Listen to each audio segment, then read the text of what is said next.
BrisaNet, o futuro ao seu alcance. Unimed Ceará, cuidar de você, esse é o plano. Aproveite o fim de semana completão no Mix Mateus. Beba com moderação. Essa é a Cocalc, uma empresa da gente.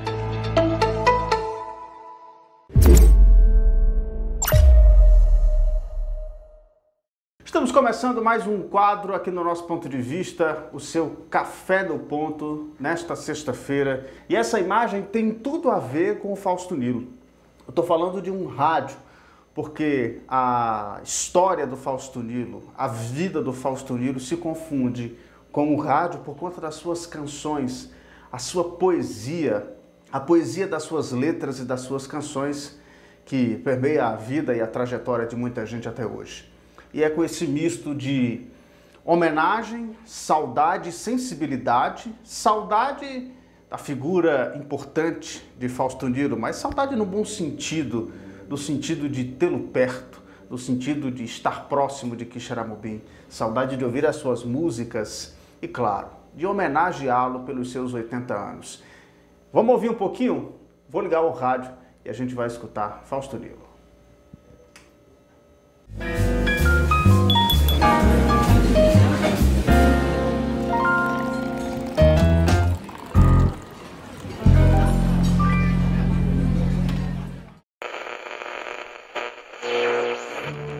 Teu zóio é a cor da paisagem, sereno fim da viagem. Teus olhos é a cor da beleza, sorriso da natureza.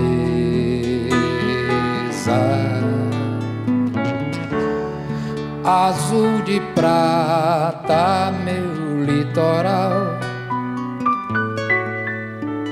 Bom, e para conversar sobre Fausto Nilo, eu convidei o nosso amigo Bruno Paulino. Ele é professor, escritor. Quem é rico mora na praia, mas quem trabalha nem tem onde morar. Quem não chora dorme. Bruno, é um prazer recebê-lo aqui no nosso Ponto de Vista mais uma vez. Nesse quadro que a gente toma um cafezinho, café no ponto, para a gente conversar um pouquinho sobre algum assunto. E falar do Fausto Nilo, 80 anos, o que dizer dessa figura nesse momento, hein? É interessante, porque pensar, né, pensar a obra do Fausto Nilo, principalmente a obra musical, é entender que é impossível narrar a história da MPB de 70 até os dias de hoje que não passe por essa figura, né? O Fausto atuou como compositor, um grande hitmaker, durante a década de 70, 80 e 90 e até os dias de hoje. Ele emplaca canções no rádio, ao parceiro de grandes nomes da MPB, como Caetano Veloso, Chico Buarque, o Fagner, o Dominguinho, o Zelba Ramalho, Zé Cabaleiro e por aí vai, né? Até tem uma brincadeira que diz que se o Paul McCartney vacilar, o Fausto vai falar uma letra com ele. Então é uma figura que pensar também a obra dele em outros campos é fundamental, porque o Fausto, além de compositor de sucesso, é um grande arquiteto e é um pensador do urbanismo no Brasil, né? O Fausto tem se dedicado muito a esses estudos, tem feito um trabalho voltado para a cidade de Quixeramobim, que é um plano master, que é um documento que deve virar livro ou livreto, e para orientar o desenvolvimento urbano da cidade de Quixeramobim, pensando em questões de equidade, mobilidade urbana, distribuição de renda, tudo isso como parâmetro para que a gente possa ter uma cidade bonita e boa de viver e que as pessoas tenham a possibilidade de ser felizes. Ô Bruno, o Fausto, ele tem uma trajetória muito importante, inclusive recentemente estava assistindo o Altas Horas, tem feito o programa do Serginho Groisman, tem feito homenagens importantes a nomes importantes da música brasileira, e estava se falando sobre os anos 70 e uma das figuras importantes foi citada Geraldo Azevedo e a importância da parceria do Geraldo Azevedo com o Fausto Nilo, né? Os anos 70 tem a saída do pessoal, chamado pessoal do Ceará. Você acredita que essa ida para o sul, essa ida para esse eixo Rio-São Paulo, até mesmo Brasília, acaba indo para Brasília também, isso acaba o incentivando e construindo a sua cabeça poética para fazer essas músicas ao longo desses últimos anos? Né? O Fausto, na verdade, ele é um sujeito com ampla formação intelectual, né? Que, para além dos livros, leitura, ele tem uma formação musical importante, começa com a Voz de Cristal, né? Ele era um ouvinte da Voz de Cristal e dizia que era Xarambi nesse período, ali década de 40 e 50, uma coisa interessante, ele jogava bola no meio da rua e ficava ouvindo Orlando Silva tocando na Voz de Cristal. Então era um certo luxo, né, para uma criança ter esse tipo de formação. Mas profundamente também marcado a paixão dele pelo cinema, né, que ele via aqui na cidade, no Cine Esquef ou no cinema do Padre. E depois ele se desloca para Fortaleza, tem esse deslocamento e em Fortaleza ele encontra uma turma, né, que também é interessada nisso, que aí é o pessoal do Ceará, né, embora ganhe esse rótulo comercialmente, esse pessoal vai fazer música a partir disso, tem trajetória poética muito individual, né, o Belchior tem uma obra muito particular, o próprio Fagner, o Fausto, vão construir isso.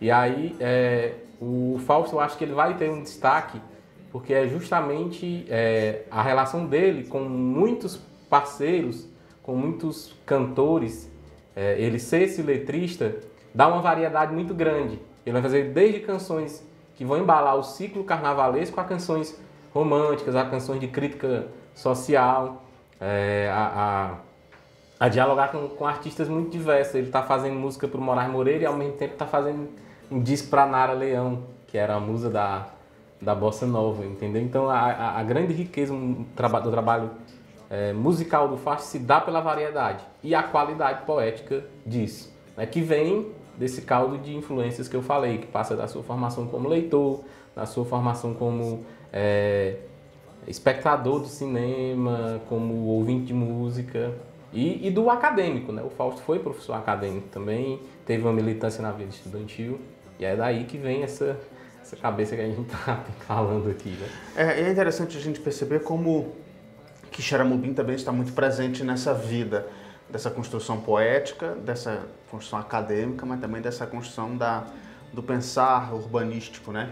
Na sua visão, Bruno, você que conhece o Fausto um pouco mais de perto, por mais que ele esteja longe, que Xaramubim de algum modo tem algum traço, alguma coisa que conduz essa vida poética do Fausto?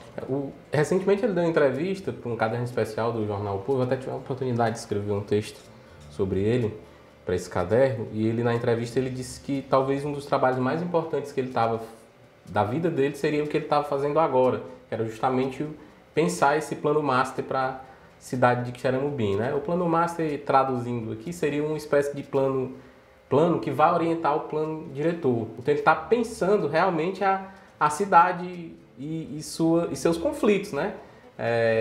A partir do desenvolvimento. E como orientar isso para que a gente tenha uma cidade sustentável, uma cidade até onde isso é possível, com equidade, onde as pessoas possam viver bem, né? Para usar um verso do próprio aqui de uma canção, para ser feliz no lugar. É uma cidade que é possível isso. E o plano master seria...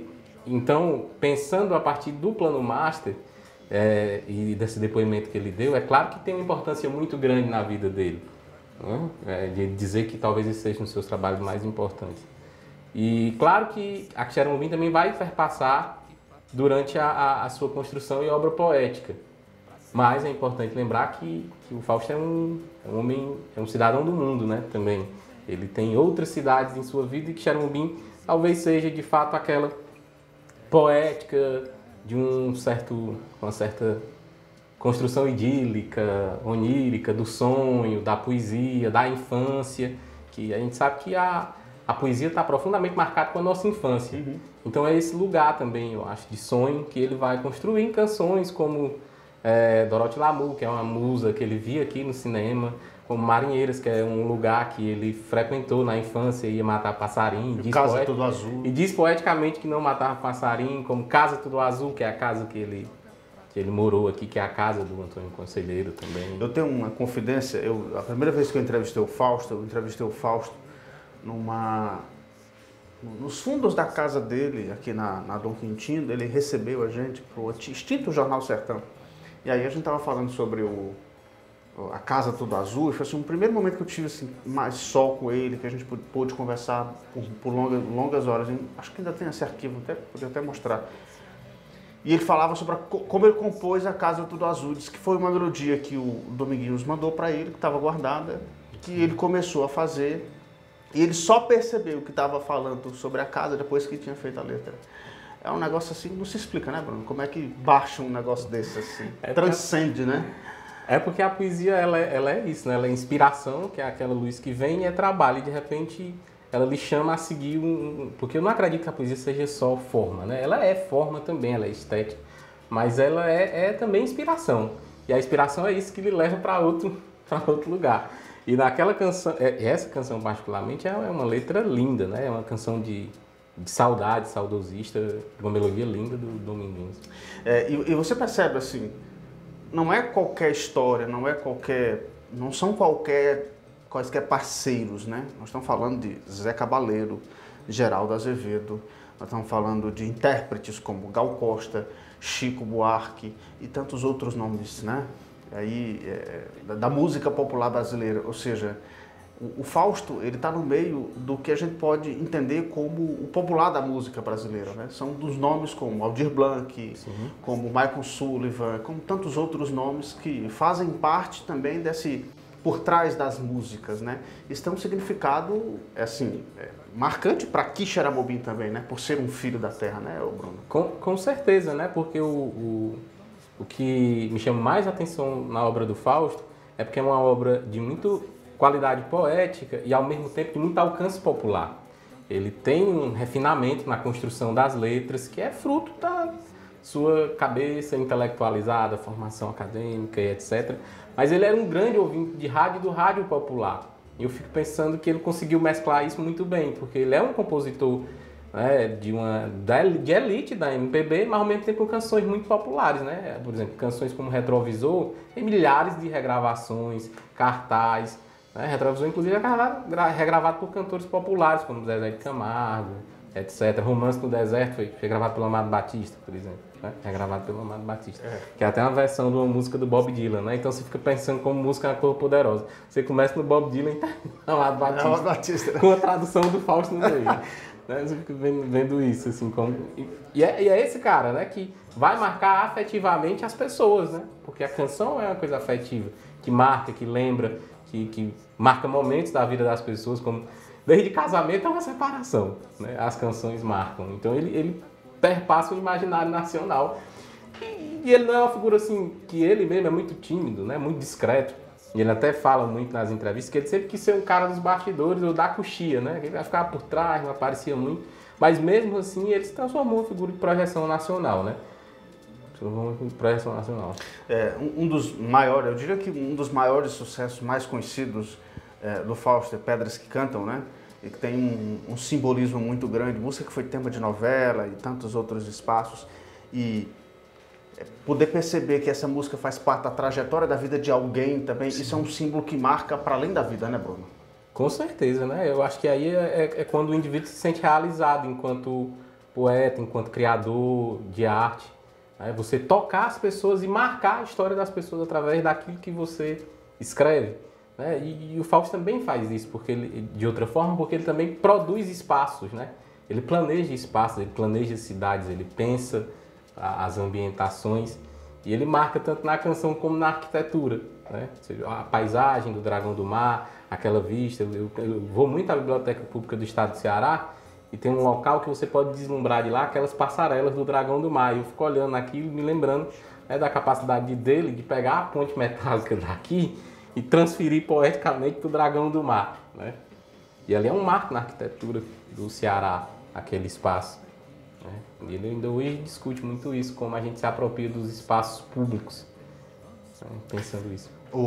Bruno, já para a gente encerrar o nosso papo, na sua visão, como amigo, mas como um escritor também, do que você pode beber do Fausto Nilo para a sua escrita? E segundo, para você, o que representa hoje, não só para a cidade, mas para a vida cotidiana dos cearenses ou dos brasileiros, a obra marcada por Fausto Nilo? Vou começar respondendo do meu ponto de vista pessoal, né? Eu além de ser um fã das canções, declaradamente um fã das canções do Fausto, tenho o privilégio de conviver bastante com ele e tem uma coisa que eu adoro fazer, que é ouvi-lo contar histórias, né? O Fausto ele é um grande contador de histórias. Recentemente, nesse artigo que escrevi, eu brincava dizendo que quando ele começa a contar que era um da década de 40 e 50, ele parece um Gabriel Garcia Marques no 100 Anos de Solidão. Ele traz personagens assim, maravilhosos daquele cotidiano da cidade, os que se chamavam antigamente de doidinho, né, que são figuras maravilhosas. E de repente ele embarca num drama que parece como se ele estivesse reproduzindo um Shakespeare no sertão. Então ele é um grande contador de histórias, o Fausto. E ele gosta de gastar a conversa, ele conta com riqueza de detalhes, ele tem todo ele tem esse dom de narrar, né? E a obra dele, como já disse, né, significa muito para Quixeramobim, significa muito para o Ceará e significa muito para o Brasil. Eu acho que a gente precisa criar mecanismos enquanto cidade para se apropriar um pouco mais disso. Embora a cidade reconheça ele, tenha como uma personalidade, um filho ilustre, tanto estamos aqui debatendo a obra, mas eu acho que podem ser criadas outras questões, como um festival Fausto Nilo de canção, coisas dessa natureza, até para descobrir novos talentos, para que a gente possa revelar outras pessoas aqui. E eu acho que o nome dele inspira acontecimentos como esse. Ou um festival de desenho, porque o Fausto também trabalha com arquitetura. Eu acho que a cidade devia pensar nisso, né? Fico com essas provocações aí, né? Enquanto ele vive e pode desfrutar também desse reconhecimento. Ficam as nossas provocações. Viva Fausto Nilo e os seus 80 anos! Quando fevereiro chegar, saudade já não mata a gente. A chama continua no ar, o fogo vai deixar sementes. A gente chora, ai ai, ai ai.